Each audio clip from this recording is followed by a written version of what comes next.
સાવલીમાં પાણીની સમસ્યાને લઈ રજૂઆત। સાવલી નગરપાલિકા દ્વારા પ્રાથમિક ધોરણે નગરજનોને સુવિધાઓ જેમ કે રોડ, રસ્તા, સ્ટ્રીટ લાઇટો અને પાણી પૂરી પાડવાની હોય।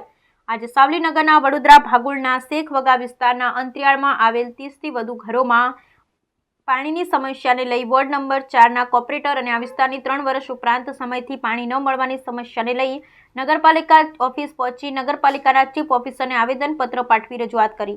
ગુજરાતભરમાં રાજ્ય સરકાર દ્વારા છેવાડાના ઘર અને માનવી સુધી પાણી મળી રહે તે આશયથી અનેક યોજનાઓ સહિત નલ સે જલ ચલાવાઈ રહી છે અને સાવલી નગરમાં પણ મુખ્ય રસ્તાઓ સહિત અનેક વિસ્તારમાં રસ્તાઓ ખોદી પાઇપલાઇનની કામગીરી ચાલી રહી છે।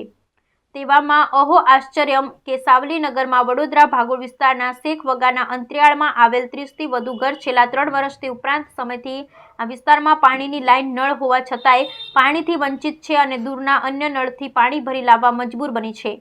ત્યારે વોર્ડ નંબર 4ના વિપક્ષી નગર સેવક બાબર ઉર્ફે યુનુસ શેખ અને પાણીથી વંચિત મહિલાઓ સાવલી નગરપાલિકા ઓફિસ પહોંચી પોતાની સમસ્યાને લઈ આવેદનપત્ર સુપ્રત કરી ઉગ્ર રજૂઆત કરી અને આ વિસ્તાર છેલ્લા 10 વર્ષથી પાણીની સમસ્યા ભોગવી રહ્યાનું ધર્મના સોગંદ સાથે જણાવ્યું હતું।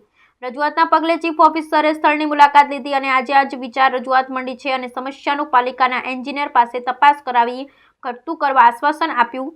પણ આશ્ચર્ય એ પણ થાય છે કે સાવલી નગરનો આ વિસ્તાર અત્યાર સુધી પાણીથી વંચિત રહ્યો કોના પાપે એ તપાસનો વિષય છે।